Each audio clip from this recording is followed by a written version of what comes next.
With all the uncertainty in the world, feeling safe at home has never been more important. That's why I want to talk to you about SimpliSafe Home Security. They're longtime friends of Casefile, and for good reason. SimpliSafe makes it easy to finally get comprehensive protection for your home, and all you need to do is order online. You can set the system up yourself in under an hour, and your home will be protected 24/7 with emergency dispatch for break-ins, fire, and more. SimpliSafe gives you peace of mind for just 50 cents a day. This means that no technicians or salespeople need to visit and disrupt your house, and you don't need to pay outrageous monthly fees or sign a 2-year contract. And we're not the company's only fans. US News and World Report named SimpliSafe the best overall home security of 2020. Right now, when you head to simplisafe.com/casefile, you'll get free shipping and a 60-day risk-free trial.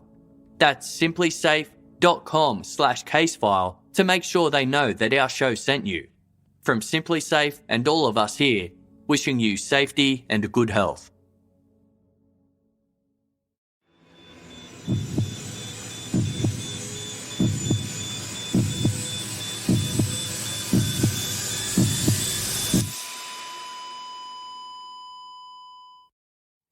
Our episodes deal with serious and often distressing incidents. If you feel at any time you need support, please contact your local crisis centre. For suggested phone numbers for confidential support, please see the show notes for this episode on your app or on our website.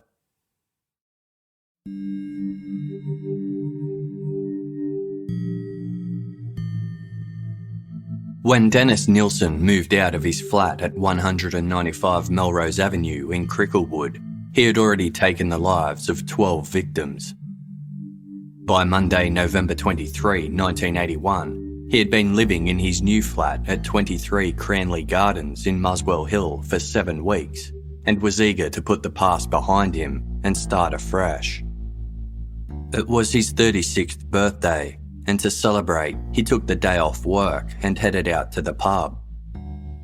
As his new home was only 5 miles from his old address, he continued to frequent many of his usual drinking haunts. At 1:30 p.m, Nielsen was drinking in the Golden Lion pub on Dean Street in Soho when he struck up a conversation with Paul Nobbs, a 19-year-old undergrad who was studying Slavonic and Eastern European studies at the University of London. Paul was supposed to be attending a lecture, but had decided to take the afternoon off to buy some books. Nielsen was impressed by Paul's intelligence, and the two chatted for an hour until Paul announced that he needed to go to the bookstore. Nielsen accompanied him there and invited Paul back to his flat for dinner afterwards. Paul accepted the invitation, and they stopped at a nearby supermarket to purchase some chops and liquor, arriving back at 23 Cranley Gardens at around 5:45 p.m. The 3-storey residence was once a single-family home, but had since been split into a multi-tenant building. Its owner didn't live on site, instead hiring the services of local real estate agency Ellis & Co. to manage the property and its tenants. In addition to Dennis Nilsen, there were 4 other tenants living in the building. The ground floor was divided into 2 flats, one of which was occupied by a builder named Jim Alcock and his bartender girlfriend Fiona Bridges. The other was leased to 2 young women, a dental nurse from New Zealand named Vivian McStay and a youth worker from Holland named Monique van Rutter. The first floor was unoccupied. Nielsen lived on the top floor, in a small, squalid attic space that was accessed via 2 flights of stairs. Its front door opened to a small, grimy hallway that served as a kitchen, with a small cupboard, gas stove and sink to the left, as well as a door that led directly to a grubby bathroom. To the right of the hallway were 2 doors, one that opened onto a living room containing wardrobes, 2 armchairs and a tea chest, and another that led to Nielsen's disorganised bedroom.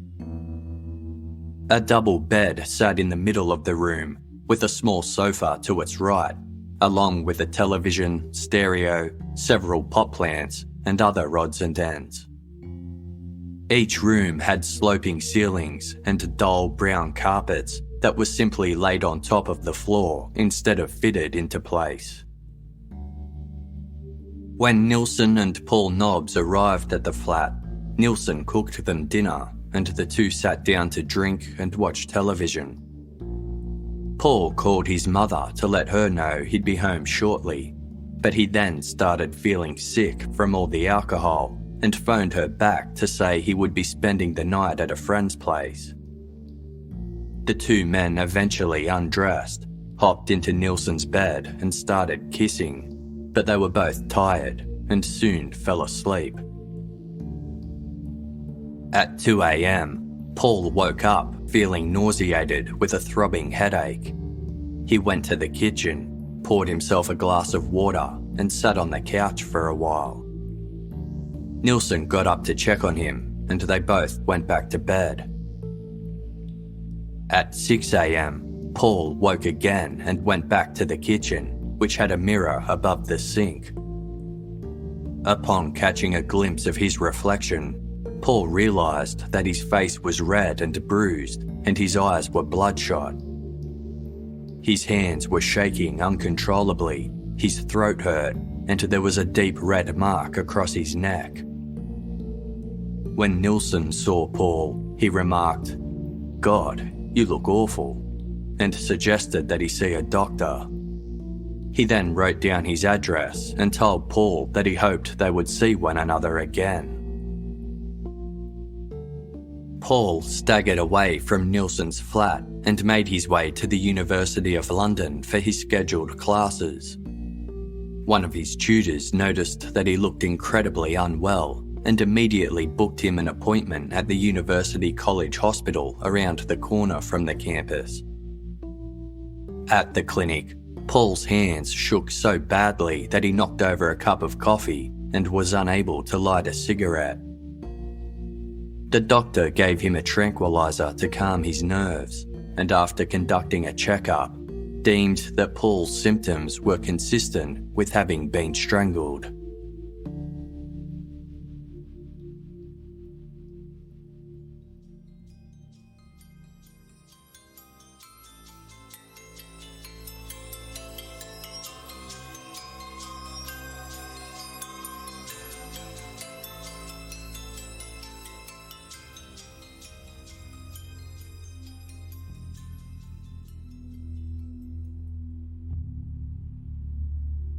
Although Paul Nobbs realised that Dennis Nilsen must have attacked him in his sleep and then acted as though nothing had ever happened, he decided not to report the incident to the police.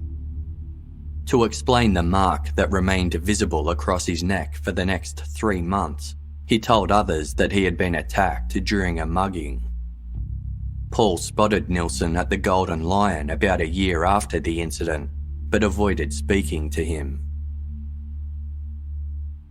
In March 1982, 4 months after the attack on Paul Nobbs, Nilsen was drinking at the Salisbury on St Martin's Lane, London's preeminent gay bar, when he ran into 28-year-old John Howlett, whom Nilsen knew as John the Guardsman.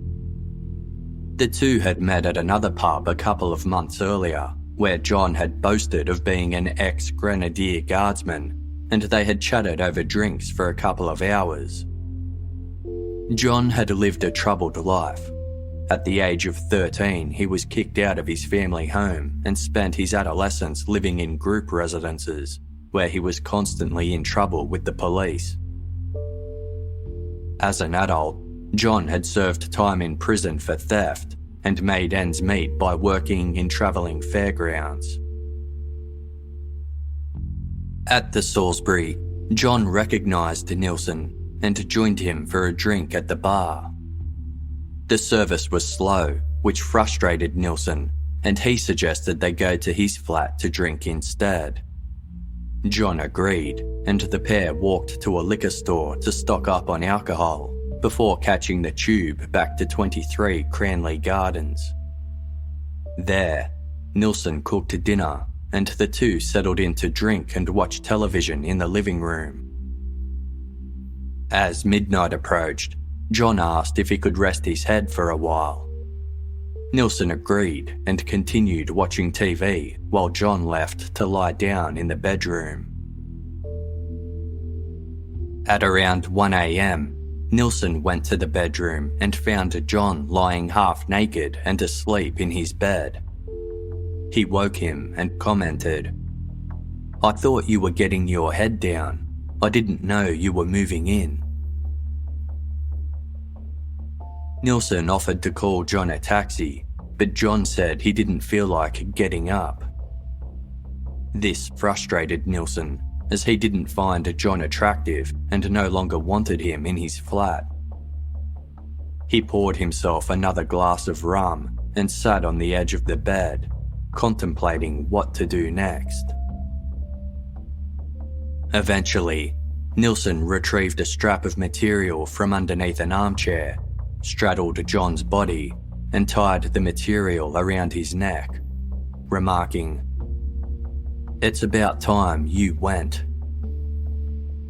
A furious struggle ensued, during which Nielsen struck John's head against the edge of the headrest, drawing blood. John continued to fight back, but soon fell off the bed and lost consciousness. Nielsen tightened the material around John's neck until he was sure he was dead. Nielsen's dog Bleep was barking frantically in the next room, so he went to comfort her. When he returned to the bedroom a few minutes later, he discovered that John was still breathing. Nielsen strangled him again, then dragged him into the bathroom, filled the tub with water, and held John's head down until he was no longer breathing. Nielsen left him there as he changed the sheets on his bed, and then went to sleep with Bleep curled up by his feet. The following morning, Nielsen hid John's body in his wardrobe. 3 days later, he covered his bathroom floor with garbage bags, retrieved the body, and began dismembering it. To dispose of the organs, he cut them into pieces and flushed them down the toilet.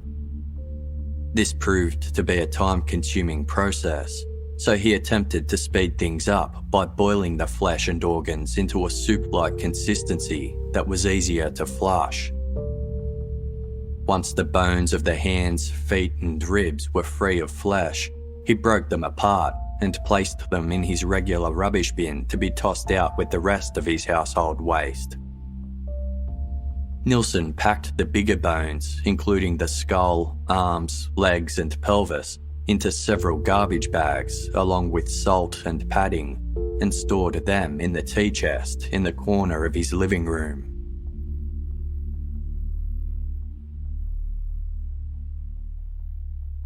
Two months later, in May 1982, Nielsen was drinking at a gay bar in Camden called the Black Cap when he noticed a young blonde man drinking alone.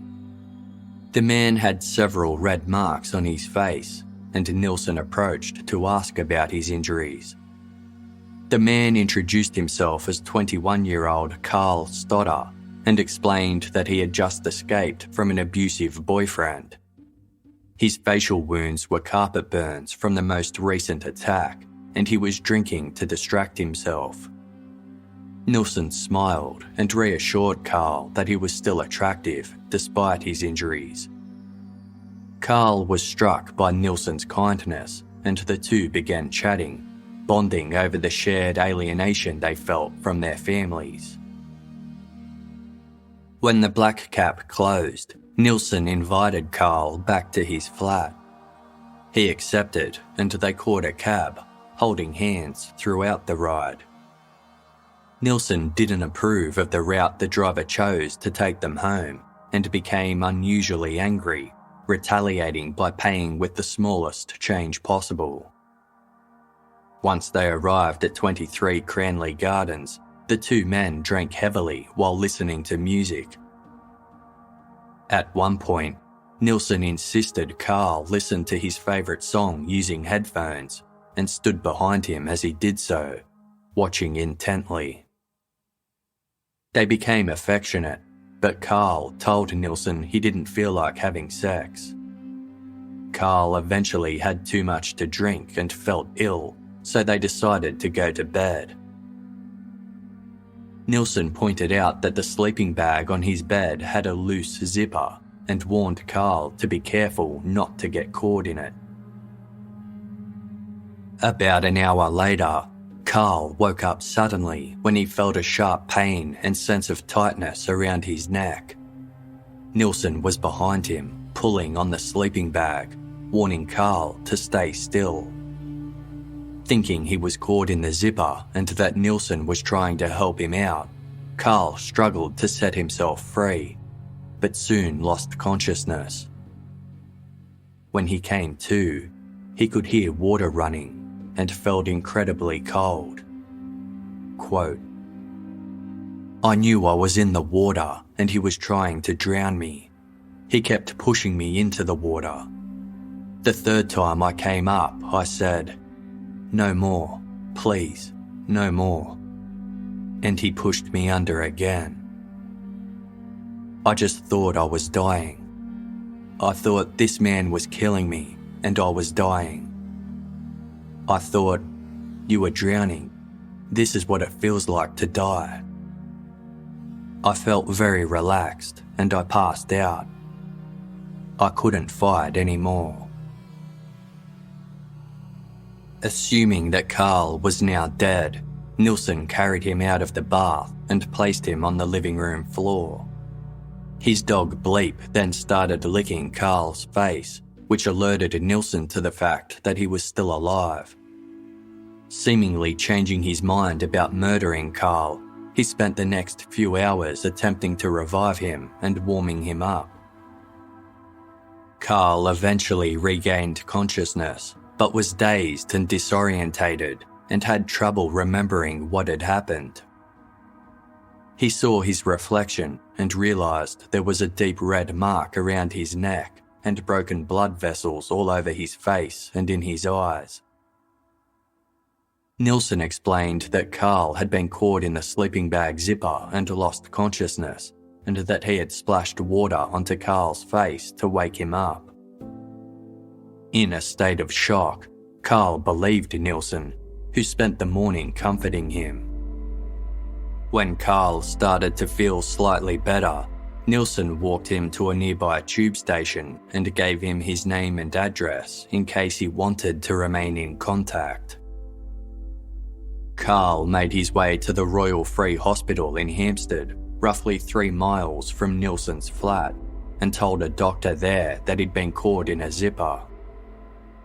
The doctor was adamant that Carl's injuries were consistent with having been strangled and concluded that someone may have tried to kill him. But Carl, still in a state of shock, was uncertain what to believe.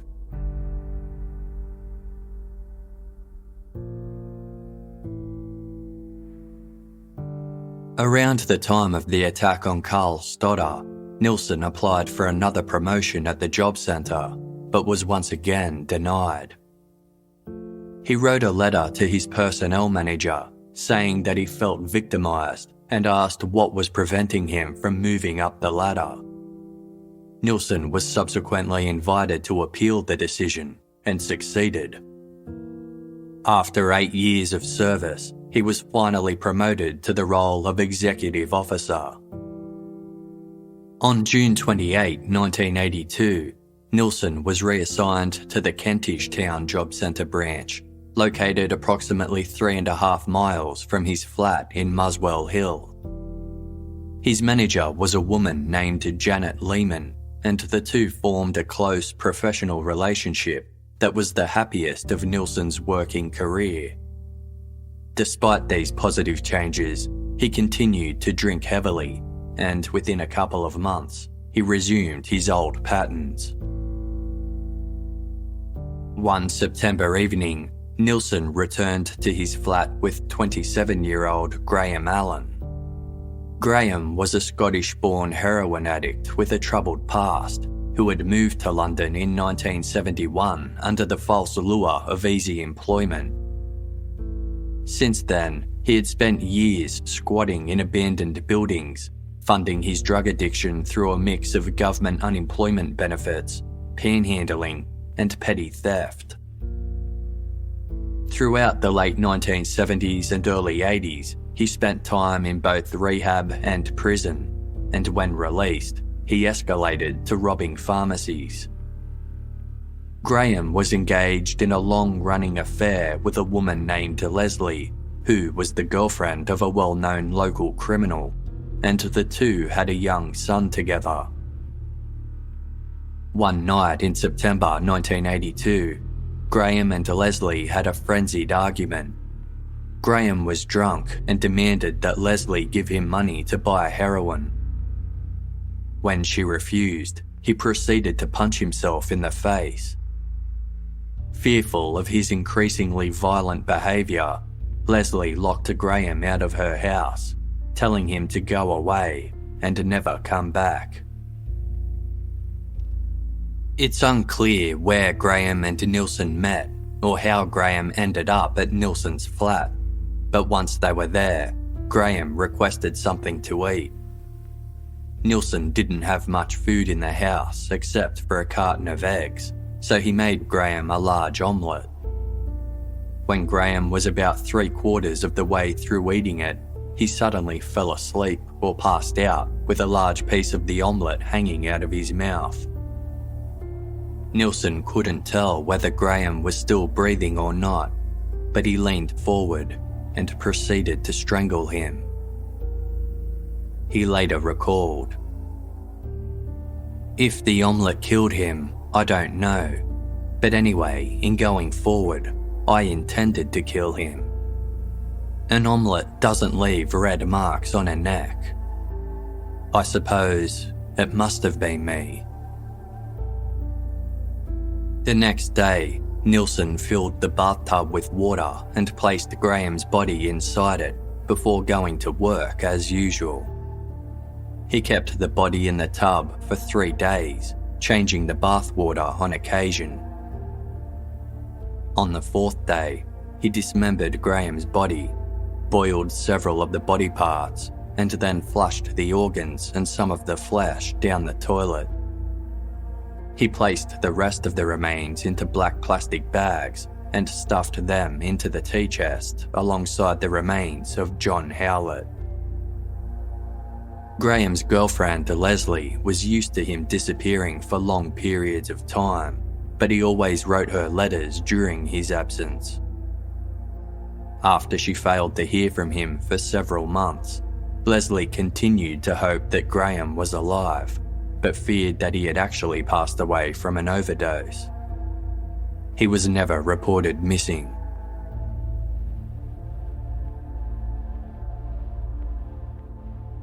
On Wednesday, December 22, 1982, Nielsen was drinking in a Soho pub when he met 20-year-old Trevor Simpson, who had just been released from prison after serving a 6-month sentence for carjacking. The two began talking, and after a few drinks, Nielsen invited Trevor back to his flat. Trevor accepted, and the two went to 23 Cranley Gardens, where Nielsen told Trevor he was welcome to sleep in one of the armchairs in his living room.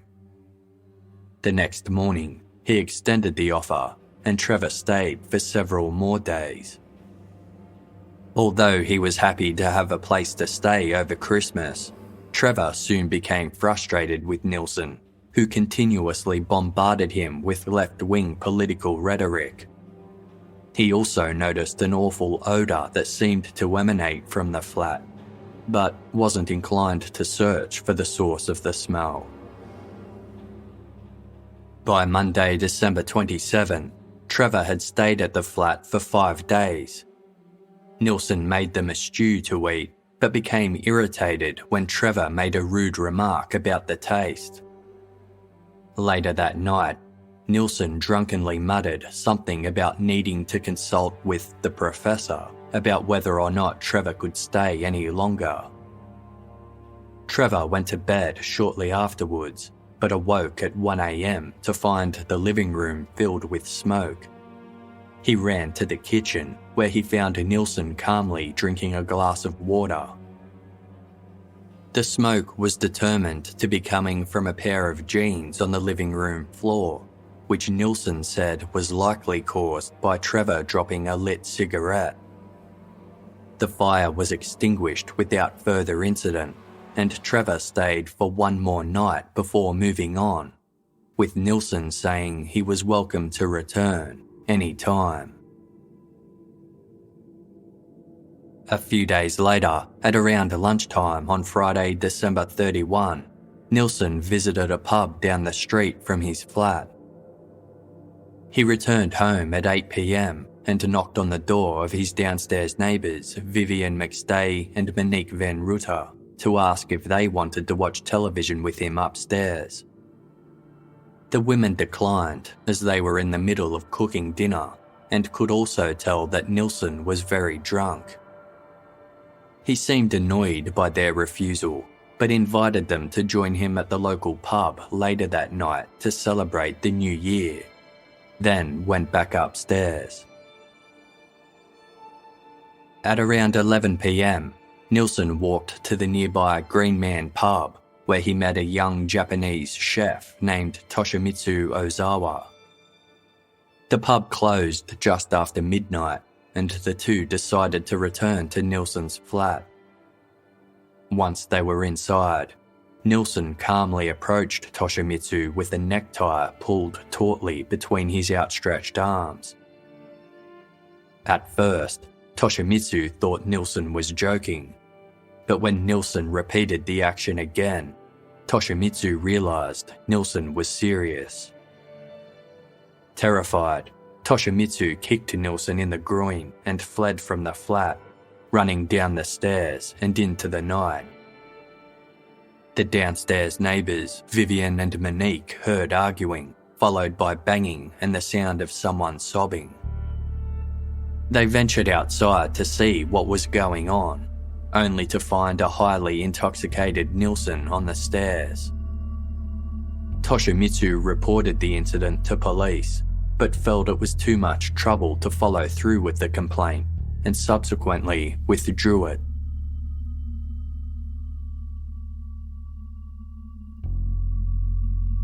Less than 4 weeks later, on Wednesday, January 26, 1983, Nielsen was walking through London's West End when he started chatting with a 20-year-old named Stephen Sinclair. Stephen, who had been born in Scotland and was adopted, had lived a hard life. Throughout his childhood, he struggled with severe personality problems, was afflicted by regular bedwetting, and often self-harmed. At the age of 12, he was diagnosed with psychomotor epilepsy, a disorder that impacts the brain's temporal lobe and impairs an individual's awareness to their surroundings. Stephen was subsequently institutionalised and placed into foster care, and by the time he was 18, he was addicted to amphetamines and had contracted hepatitis B. He moved to London, where he lived in hostels or squatted in derelict houses, and spent most of his time loitering around Leicester Square. He was well known to social workers and police in the area, and had been imprisoned multiple times. Although he was generally regarded as a social outcast, Stephen had accumulated many friends on the streets of London, and was known to have a sensitive and friendly side. Nielsen sympathised with the troubled young man and offered to buy him a meal from McDonald's. Some of Stephen's friends saw them walk off together, but didn't intervene in case Stephen was planning to rob Nielsen, which he was known to do. The two ate, then stopped at a liquor store before deciding to head to Nielsen's flat. They caught the tube back to Muswell Hill, arriving at 23 Cranley Gardens at around 9 p.m. The men drank, chatted, listened to music, and watched TV together. At some point during the evening, Stephen went to the bathroom to inject himself with what Nielsen assumed to be speed, but by the early hours of the morning, he had dozed off in one of the armchairs. Nielsen shook Stephen to see if he was awake, and when there was no response, he went into the kitchen and cut up an old necktie, which he tied with some string to fashion a ligature.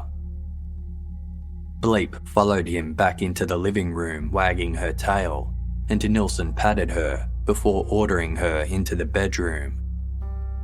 He then proceeded to strangle Stephen, who slipped into unconsciousness without a struggle. When he stopped breathing, Nielsen said, "Stephen, that didn't hurt at all. Nothing can touch you now." He later recalled, "I remember wishing he could stay in peace like that forever. I had a feeling of easing his burden with my strength. I felt relieved that his troubles were now over." Nielsen removed Stephen's clothing and carried him to the bathroom, where he bathed him in the tub with lukewarm water and lemon-scented dishwashing liquid. Afterwards, he dried him and carried him to the bedroom, where he laid him down on the bed and propped one large mirror at the end of the bed and one by its side. Nielsen undressed and lay naked next to Stephen's body, covering both of them with talcum powder so that their skin was a similar colour.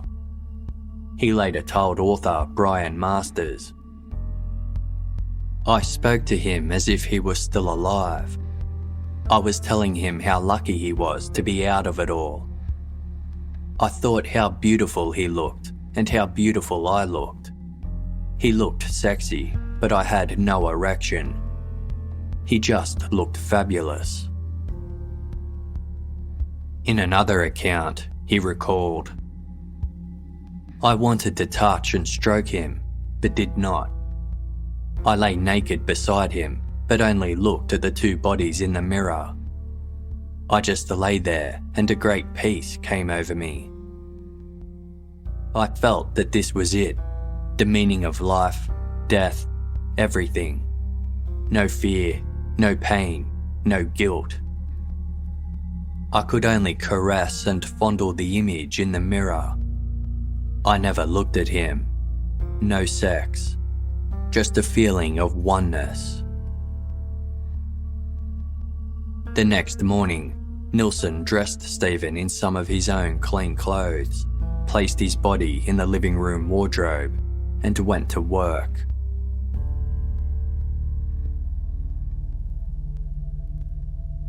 One week later, on Thursday, February 3, downstairs tenant Jim Alcock noticed that one of the toilets on the ground floor of 23 Cranley Gardens was blocked. He attempted to unblock it using an acid solution and prodding sticks, but to no avail.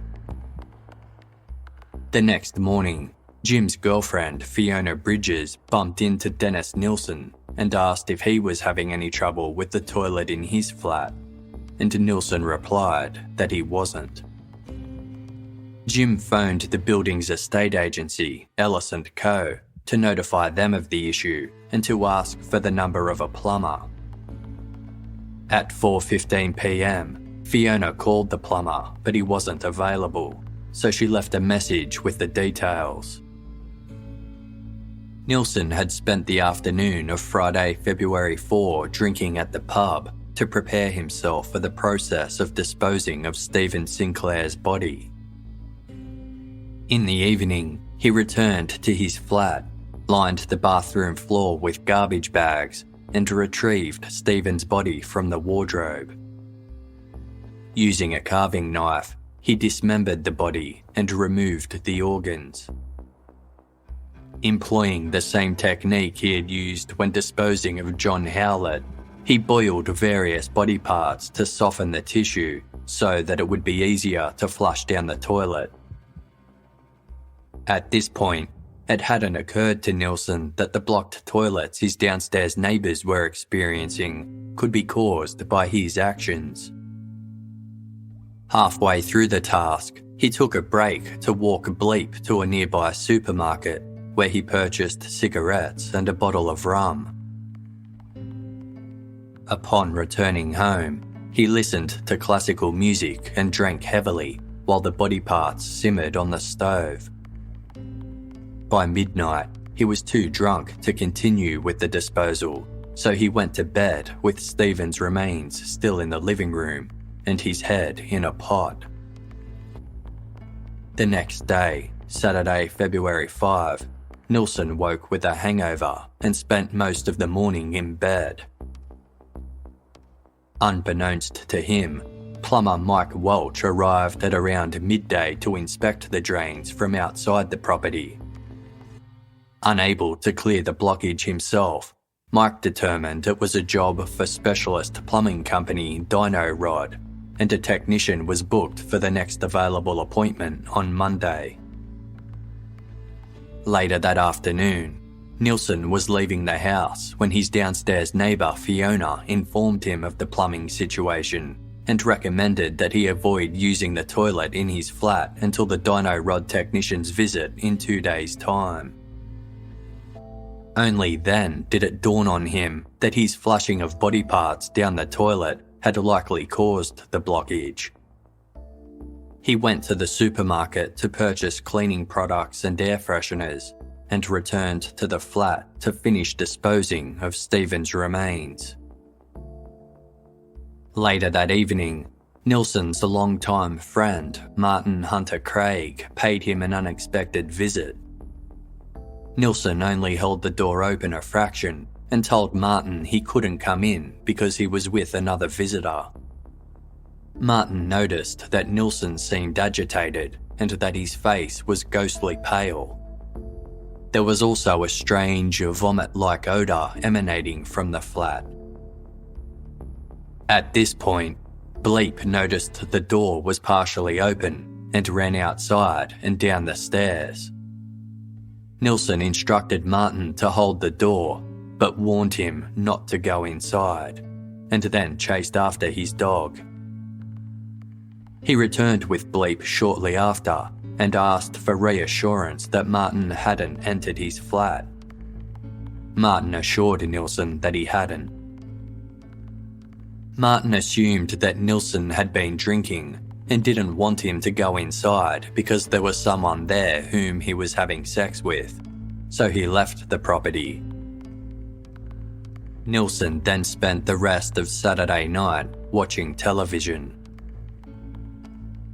The following morning of Sunday, February 6, Nielsen divided Stephen's dismembered body parts and organs into multiple plastic bags, and then placed these in 2 large garbage bags, which he stored in his wardrobe and under an upturned drawer in his bathroom. He covered the bags in his wardrobe with newspapers, stuffed several sticks of deodorant inside, and then locked the wardrobe doors. On Monday, February 7, Nielsen went to work as usual, but spent the day on edge, knowing that the Dino Rod technician was scheduled to visit and he would likely return home to find the police at his door. He was curt and irritable with his colleagues and apologised to one for his behaviour, explaining that he was under pressure. When he arrived at home, he was relieved to find that the Dino Rod technician had never shown up. On Tuesday, February 8, Nielsen went to work again. That evening, Dino Rod employee Mike Catron attended the property at approximately 6:15 p.m, by which time night had fallen. Nielsen joined downstairs tenant Jim Alcock outside to watch as Mike lowered himself into the manhole to inspect the drains. Mike discovered the floating pieces of flesh and porridge-like substance and determined the blockage must have been caused by animal remains. He asked Nielsen if he had been flushing dog food down the toilet, to which Nielsen responded no. Instead, remarking that the flesh looked like pieces of Kentucky Fried Chicken. Mike concluded that something untoward was going on and phoned his manager, Gary Wheeler. The two men agreed to attend to the property the next day so they could conduct a clearer inspection in daylight. When Nielsen returned to his flat, he wrote a letter to the building's management company, Elsha & Co., to complain about the state of the drains. He spent the rest of the evening drinking heavily, and at around midnight, he ventured outside and headed down into the manhole. He proceeded to clear as much of the flesh from the drain as he could, throwing the remains over the hedge into the back garden.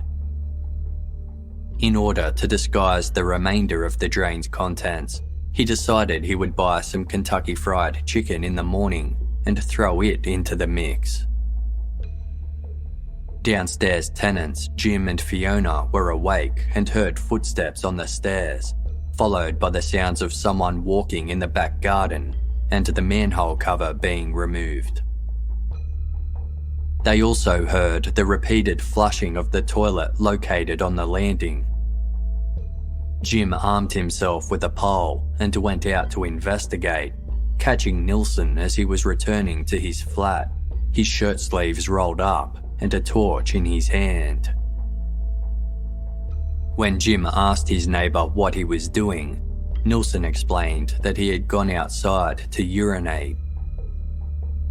The next morning of Wednesday, November 9, Nielsen left for work at around 8:30 a.m. 45 minutes later, dyno rod technician Mike Catron and his boss Gary Wheeler arrived at 23 Cranley Gardens. Mike climbed down into the manhole for the second time and was surprised to see that most of the flesh-like substance was gone.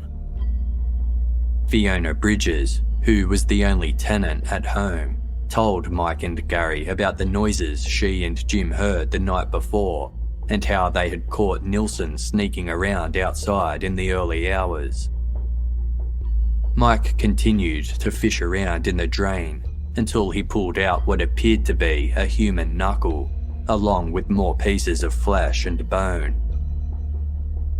Horrified at the discovery, Fiona immediately called the police.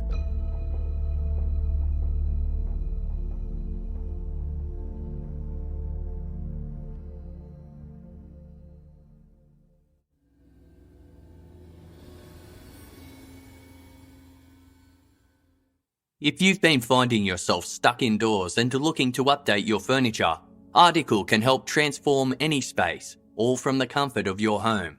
Article combines the curation of a boutique furniture store with the comfort and simplicity of shopping online. Article pieces are beautifully crafted from quality materials, with a focus on mid-century, Scandinavian, industrial, and bohemian designs. And because Article doesn't use showrooms, salespeople, or markups, they're able to keep prices low, so customers can save up to 30% compared to traditional retail prices.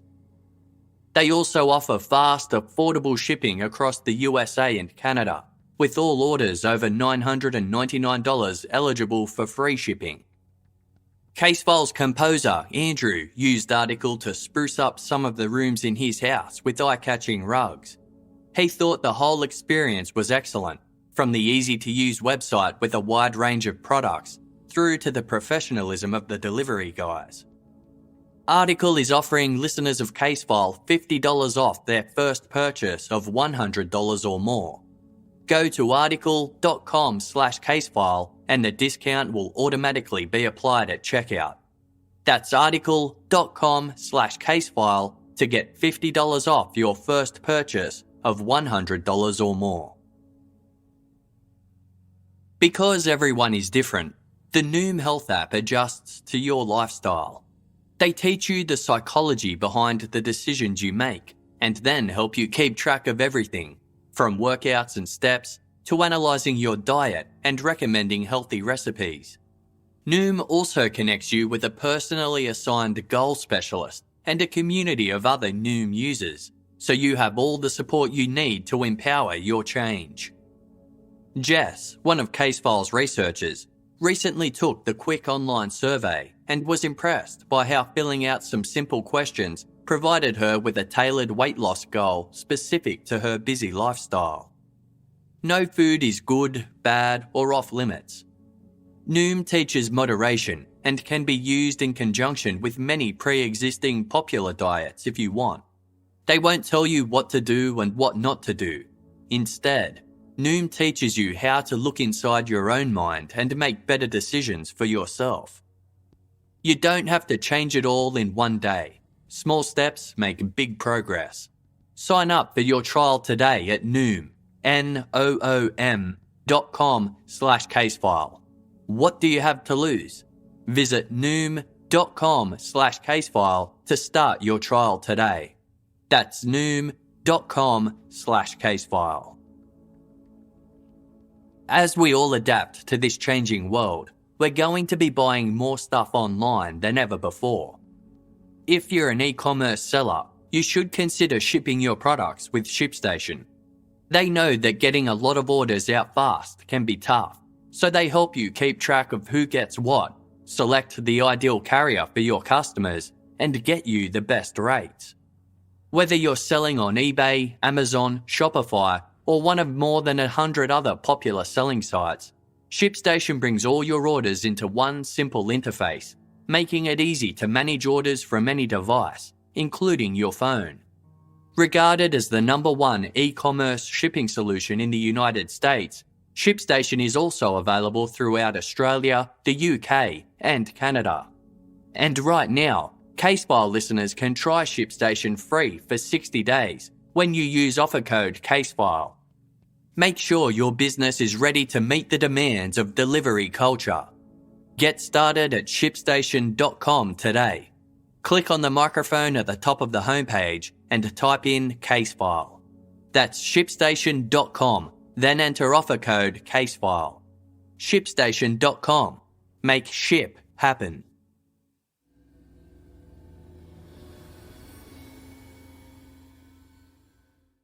At 11 a.m, a number of officers, led by 26-year veteran of the police force, Detective Chief Inspector Peter J., arrived at 23 Cranley Gardens. The police conducted a further search of the drain and retrieved several more pieces of flesh, each approximately 4 inches long and 1 inch wide, along with 3 small bones with a knuckle at each end. DCIJ personally took the remains to Charing Cross Hospital for examination by David Bowen, a professor of forensic medicine at the University of London, who also worked as a consultant pathologist. Professor Bowen declared that the small bones and knuckle had come from the hand of a human male, and that the flesh was human neck tissue. The flesh also displayed a clear ligature mark, leading Professor Bowen to conclude that the victim had been strangled. As Nielsen's workday drew to an end, he tried to behave normally, but he knew an arrest was imminent and he would likely never return to the office again. Before he left, he wrote a note urging his colleagues not to believe any reports that might emerge claiming he had taken his own life in jail. He tucked the note inside a drawer, tidied his desk, and said a cheerful goodbye to his workmates. Some noticed he was wearing a blue and white football scarf, which was out of character as he typically wore drab, dark clothing. It would later be revealed that the scarf had belonged to his last victim, Stephen Sinclair. At 5:40 p.m, Nielsen arrived home to find 3 detectives, Detective Chief Inspector Peter J., Detective Inspector Stephen McCusker, and Detective Constable Jeffrey Butler, waiting at the front door of the building. DCIJ introduced himself and explained that they were there to investigate the items found in the blocked drains. Nielsen feigned surprise and asked if the other 2 detectives were health inspectors. DCIJ explained that they were all police officers and wanted to ask him some questions. Nielsen led the three men upstairs to his flat, and once they were inside, DCIJ revealed that some of the objects in the drain had been identified as human remains. He then asked Nielsen, "Where's the rest of the body?" Without hesitation, Nielsen calmly replied, "In 2 plastic bags in the wardrobe next door. I'll show you." He led the officers into the living room and handed over the keys to unlock the wardrobe, saying he wanted to tell them everything. DCIJ read Nielsen his rights, then placed him under arrest on suspicion of murder, although they still had no idea who the victim was. They led Nielsen to the police car, and as they drove towards Hornsey Police Station, one of the officers asked Nielsen whether they were dealing with 1 body or 2. He replied, 15 or 16 since 1978. I'll tell you everything. It's a relief to get it off my mind."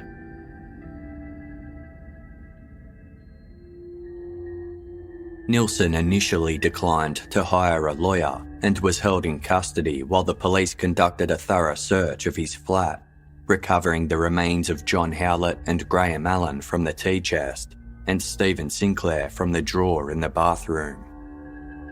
2 days later, at 10:45 a.m. on Friday, February 11, the police conducted their first official interview with Nielsen.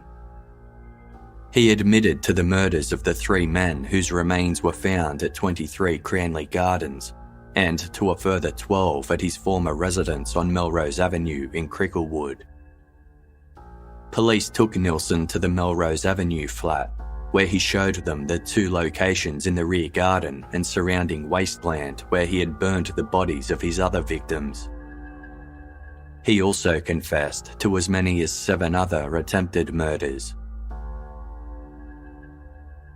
Police had a difficult task ahead of trying to formally identify the victims. Nielsen remembered few of their names and couldn't recall enough specific details about each individual to provide an immediate identification. As it was 1983, DNA testing didn't yet exist and CCTV technology was still in its infancy, so the police had to rely on fingerprints, dental records, and the victim's personal items. This meant that they also had no choice but to depend on the assistance of Dennis Nilsen himself. Stephen Sinclair was the first to be identified. At the time of his death, the 20-year-old was wanted by police for some minor offences, and his fingerprints were already on file. Forensic investigators found fingerprints on Stephen's leather jacket, a used syringe, and a tobacco tin, all of which were found in Nilsen's flat, and tested them against the prints on file to confirm a match.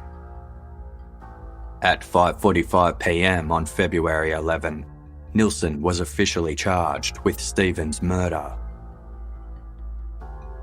Under further advice from law enforcement, Nilsen retained the services of Ronald Moss, a middle-aged solicitor who had experience dealing with lower-profile murder cases.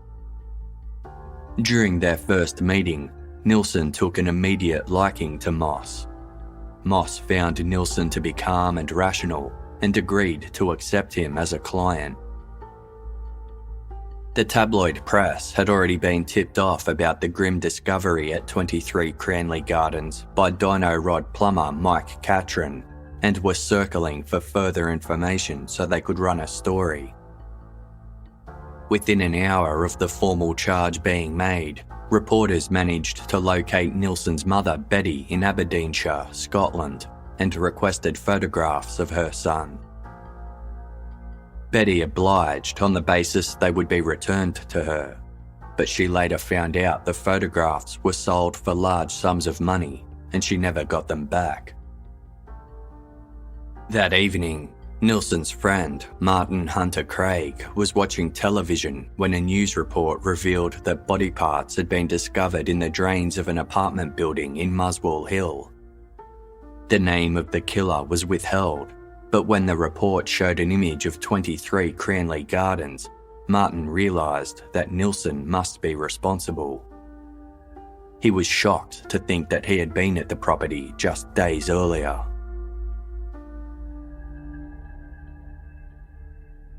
By Saturday, February 12, the story was making headlines across England and overseas. Although the full extent of the murders hadn't yet been revealed, reporters had already dubbed the Muswell Hill property the House of Horrors and were referring to the killer as the Muswell Hill murderer. Police were still working around the clock to identify the remaining victims and had released very minor details to the media, but journalists were working overtime in an attempt to get the best scoop. Members of the press surrounded the Hornsey police station, with some attempting to rig a microphone outside of DCIJ's first floor window to obtain inside information. A Japanese news crew even positioned themselves in a house opposite the station and used highly sophisticated sound equipment to try to eavesdrop on police interviews with Nielsen. At 10 a.m, Nielsen made his first appearance in the magistrate's court, where the judge ruled that he be remanded in custody for 3 more days of questioning before further legal proceedings. Afterwards, when he was being escorted out of the courthouse and back to the waiting police car, Nielsen elected to walk out in full view of the press. He later explained that he didn't want to hide away by covering his face like a common criminal. Nielsen's mother participated in a television interview in which she stated, "I just don't understand how this could go on and nobody knowing anything. I mean, I don't know anything about the last 10 years of his life, and I can't see what was happening to him. Something must have happened to him, because it's not my Dennis that's doing it. Not the boy I knew that's doing these things. He's always my son, and that's why I want him to know we're all concerned about him. And I just hope he'll get some help to cope with the situation he's in." The police continued to question Nielsen, with detectives consciously trying to maintain a relaxed atmosphere in order to keep him talking. Although they were horrified and occasionally physically sick from the details he divulged, they feared that he would clam up if he felt he was under attack. Nielsen was unusually cooperative, offering details about each murder, descriptions of the techniques he used, and helping to identify the victims. As author Brian Masters described in his book Killing for Company, quote, "Not only did Nielsen make no hindrance, but he positively swamped the detectives with information faster than they could seek it. He barely required questioning. He spoke in an almost unbroken autobiographical monologue, as if to purge his conscience of a burden which he could no longer bear alone.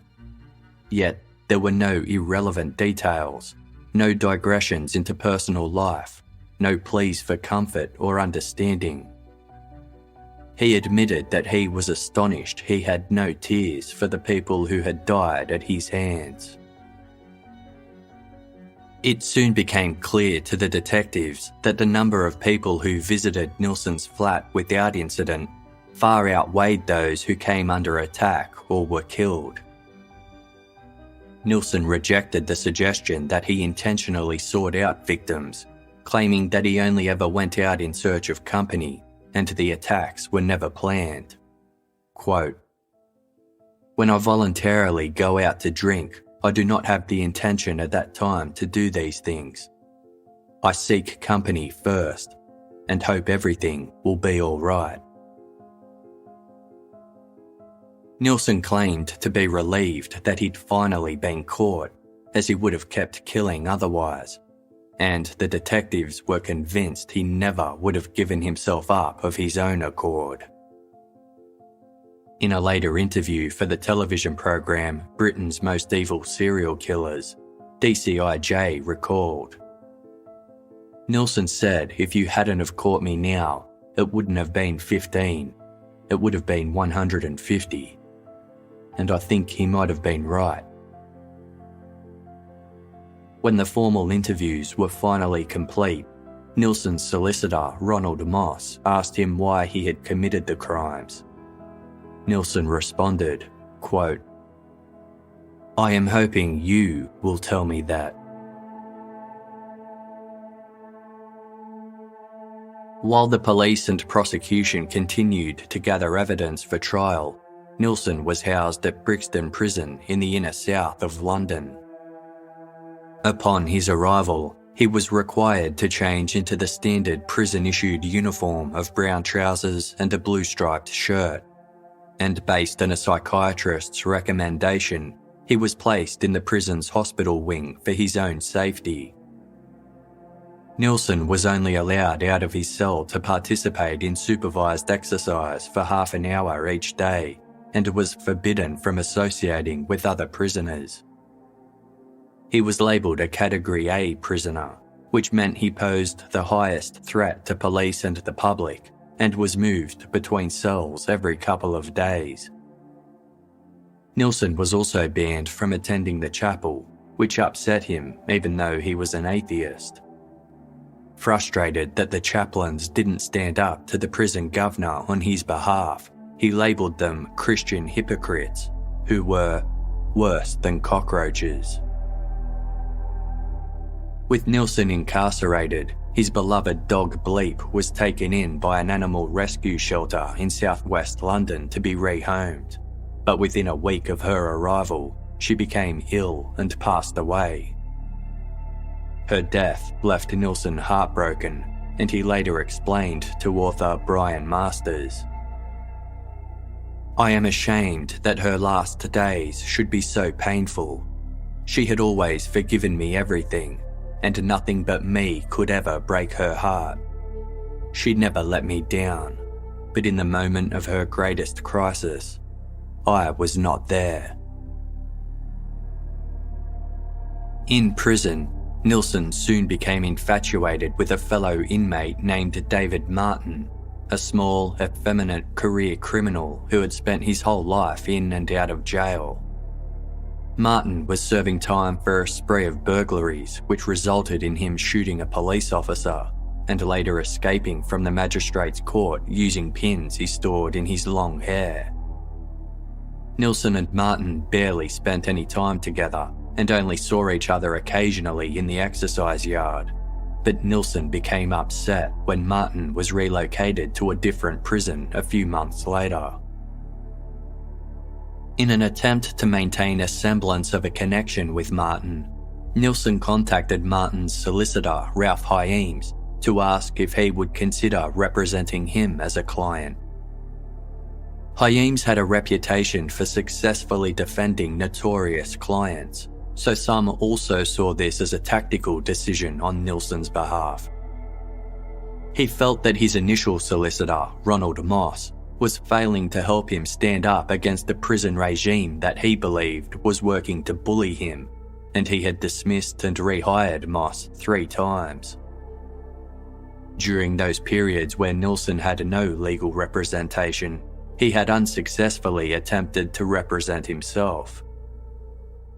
Hyemes agreed to take Nielsen on as a client, but they soon butted heads.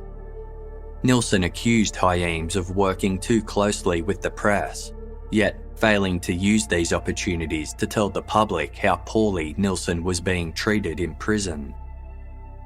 Despite their disagreements, Hyemes was able to convince Nielsen against pleading guilty to all charges, as he believed he could use the defence of diminished responsibility due to mental disorder.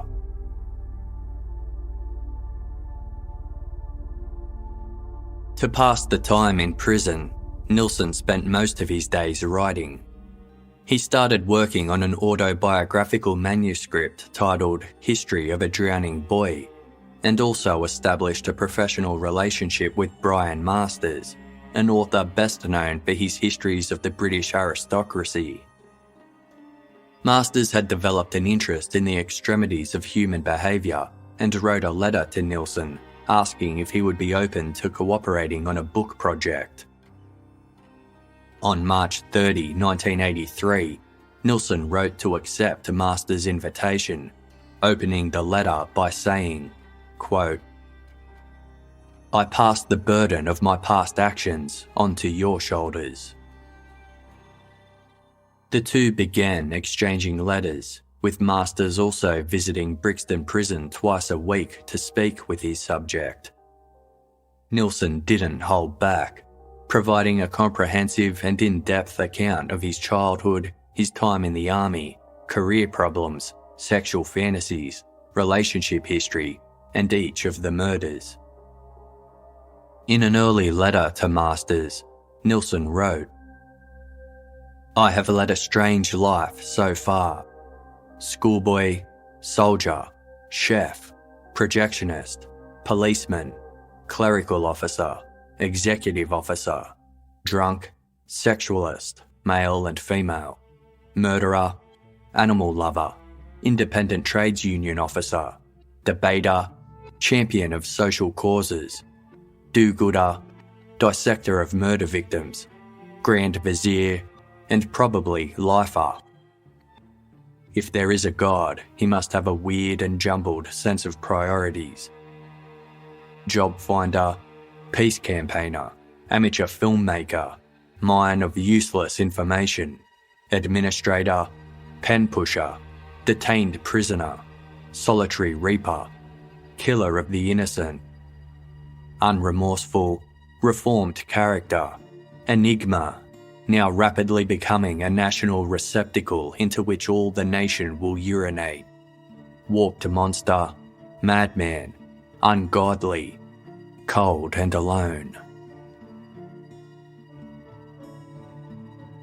Nielsen told Masters about one incident in particular that had a profound impact on his life. In 1967, when he was stationed at Al Mansoura detention centre in Yemen, he had been drinking heavily in town and hailed a taxi to take him back to the base. During the drive, he dozed off in the back seat and later woke with a sharp pain in the back of his head. He realised he was naked and had been struck over the head and placed into the boot of the car. Nielsen attempted to break free from the vehicle, which was still being driven, but was unable to open the boot.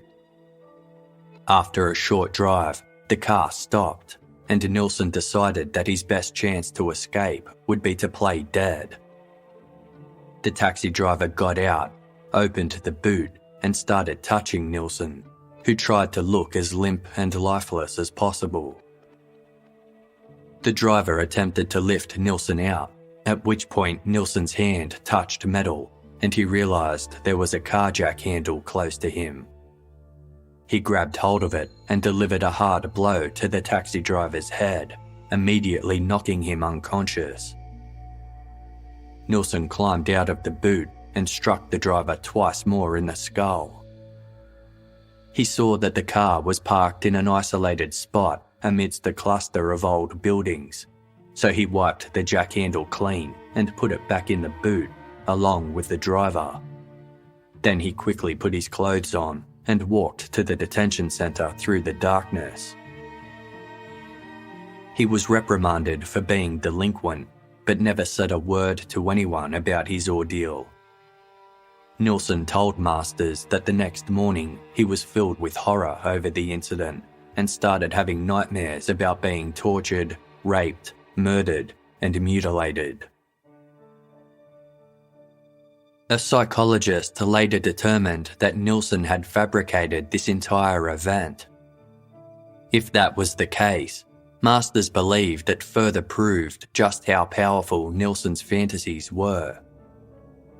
However, if the incident was true, Masters has pointed out that it demonstrated how successfully Nielsen was able to compartmentalise a horrific memory while outwardly appearing unaffected. Investigators continued the difficult task of identifying Nielsen's victims. Other than the human remains found at the Muswell Hill flat, there was little physical evidence to go on, so they had to rely on Nilsen's recollections and missing person reports to join the dots. An operation room was set up and decked out with bulletin boards and blackboards, as well as poster-sized pieces of paper dedicated to each victim. On each poster, investigators listed as many details about the individual as possible, including their physical description, last known whereabouts, the date they were last seen, and the date Nielsen claimed they were murdered. In addition to Stephen Sinclair, police were eventually able to identify a total of 7 other victims. The 28-year-old, who Nielsen knew only as John the Guardsman, was identified during a painstaking process in which police located every man with the name of John in the local area. Using a strip of muscle retrieved from Nielsen's flat, they determined the victim's blood type and used this to narrow down the list of unaccounted-for Johns that matched the description Nielsen provided, finally identifying him as John Howlett. Martin Duffy, the 16-year-old catering student who Nielsen murdered in his Melrose Avenue flat, was identified using the chef's knives that Nielsen had kept, which had Martin's name engraved on them. Kenneth Ockenden, the 23-year-old tourist who Nielsen had killed just days before his expected return to Canada, was identified when Nielsen was shown a photograph and recognised the young man. Kenneth's London street directory was found amongst Nielsen's belongings, and forensic investigators were able to locate a partial fingerprint and match it against prints recovered from the belongings Kenneth had left behind in his hotel room. The family of 26-year-old Billy Sutherland, who had reported him missing in 1980, contacted police after seeing news about the murders and wondering whether Billy could have been a victim. Nielsen was shown a photograph of Billy and recognised him as one of the men he had killed in his Melrose Avenue flat. Human remains were found under the floorboards in Nielsen's old flat, and forensic investigators were able to confirm Billy's identity from false teeth and a piece of skin with one of his tattoos on it. Also identified was 24-year-old Malcolm Barlow, who Nielsen strangled in his Melrose Avenue flat the day after Malcolm was discharged from hospital. Paul Nobbs, the 19-year-old university student who Nielsen attempted to strangle in his sleep soon after moving into the Cranley Gardens flat, was identified as a survivor, as was 26-year-old Scotsman Douglas Stewart, who had fought off an attack at Melrose Avenue on November 10, 1980. On May 26, 1983, Nielsen's committal hearing commenced in the Old Bailey, the Central Criminal Court of England and Wales. The judge determined the prosecution had enough evidence to put Nielsen to trial for the murders of Stephen Sinclair, John Howlett, Billy Sutherland, Martin Duffy, Kenneth Ockenden and Malcolm Barlow, and for the attempted murders of Paul Nobbs and Douglas Stewart. The trial was scheduled to commence in October 1983. From the beginning of Nielsen's time in custody, he was required to wear the standard issue prison uniform. This enraged him, as he hadn't yet been convicted of a crime. He protested against it by walking around his cell naked. In response, the guards restricted him from leaving his cell entirely, which meant he was unable to empty his toilet bucket. On August 1, when Nielsen's bucket was full to the brim, he yelled, "Stand clear," and proceeded to throw its contents through the bars of his cell and onto the landing. Several guards were hit with the mess, and Nielsen was beaten in retaliation and given 56 days in solitary confinement. As Nielsen's time on remand went by, he began to express regret for committing the crimes. In a letter he sent to detectives thanking them for their professionalism when unravelling the case, Nielsen wrote, My remorse is of a deep and personal kind, which will eat away inside me for the rest of my life. I am a tragically private person, not given to public tears. The enormity of these acts has left me in permanent shock. The evil was short-lived, and it cannot live or breathe for long inside the conscience. I have slain my own dragon, as surely as the press and the letter of the law will slay me. To be continued next week.